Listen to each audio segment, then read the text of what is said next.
Ladies and gentlemen, it's time for us to have a talk, because I've noticed something in my comment section a little bit, not too much in my comment section, but a lot on really any, what's the word, in the discussion of villains. Ooh, that's a very bright light. What if I did this? Significantly too dark. Alexa, turn on the light. That should turn on that light. Okay.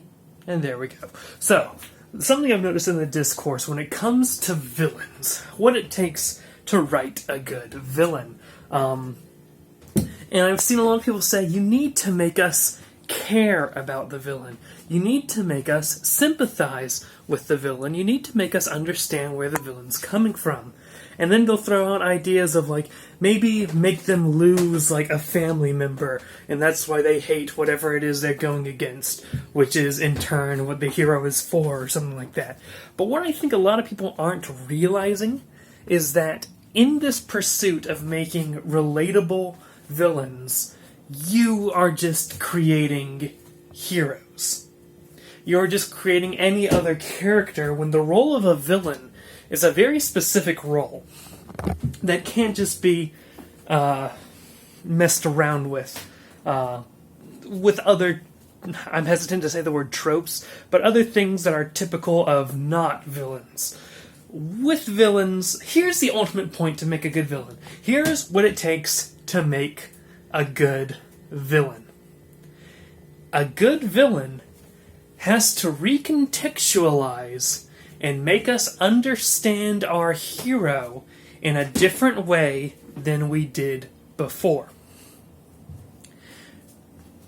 Because if you make a villain that's, relatable, or has certain goals that are outside of really the context of the character, of the main character, or of the hero of the story, then you don't actually have a villain. Now, let's give a good example of a villain that can be relatable, or at least not relatable, but sympathizable. Someone we can see and say, I see where you're coming from. Still bad, though. Thanos, Avengers Infinity War.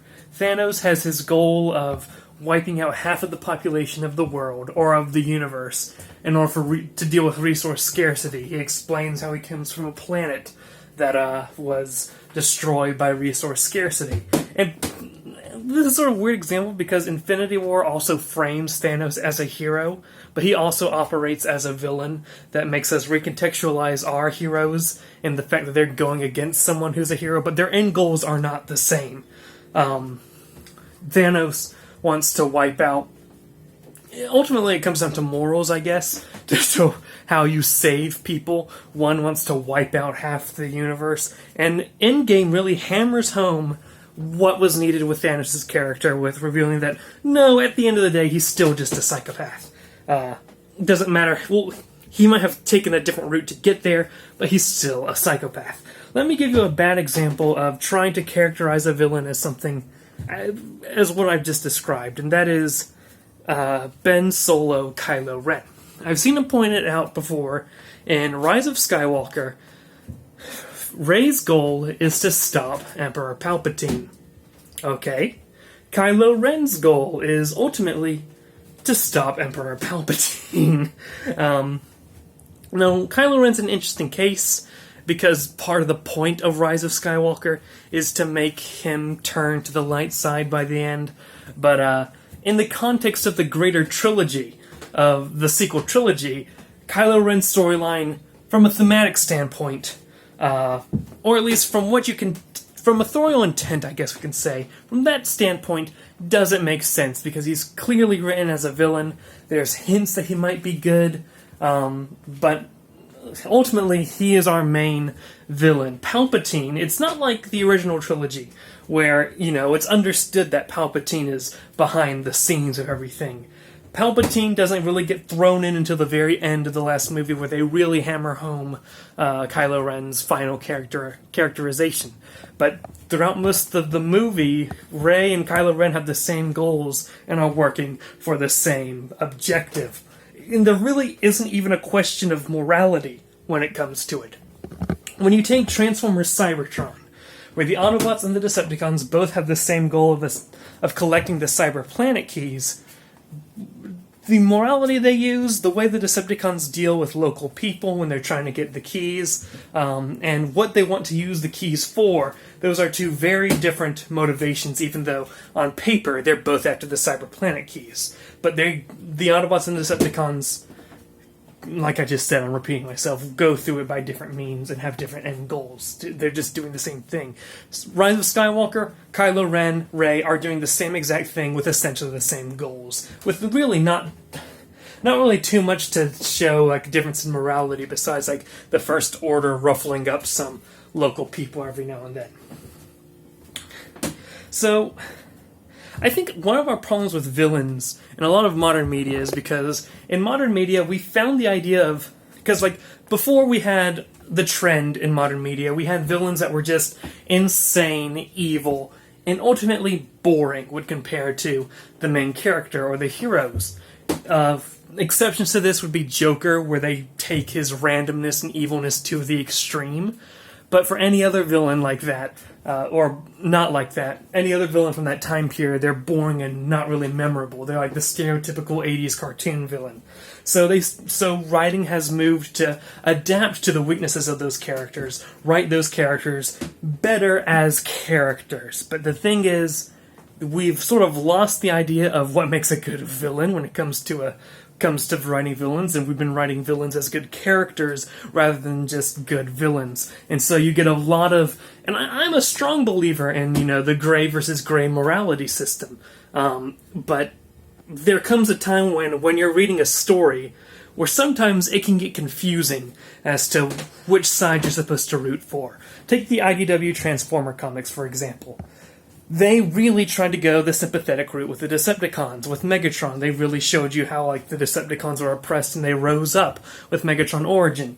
However, each story tried to build up on that and build up on that and build up on that to the point towards the end of the IDW universe when there's so many different sides going around, and this is especially true of more of the Barber era, but also into Robert's writing with Megatron being an Autobot, where it's like, who am I supposed to be cheering on here? Because everyone is so gray. When everyone is ridiculously gray, where everyone's written to be both characters you can sympathize with, also being the heroes, or also, what's the word? Contradicting. Subverting the idea of a hero as doing something always good, you result in the ending of the Optimus Prime series, where it's what's going on? Who am I supposed to be cheering for? Because this is just insane. This is subversion on top of inversion on top of deconstruction, where it gets insane. What we need is, yes, we need to learn from writing villains as good characters, but we can't forget that at the end of the day, we're writing villains, and the goal of the villain is to make us think of the heroes in a different light, to make us re-understand our heroes and understand the main themes and plot points of the story, as well as to provide conflict, but that's sort of a given. So yeah, that's me wandering around the Rad Cave, ranting about what makes a good villain.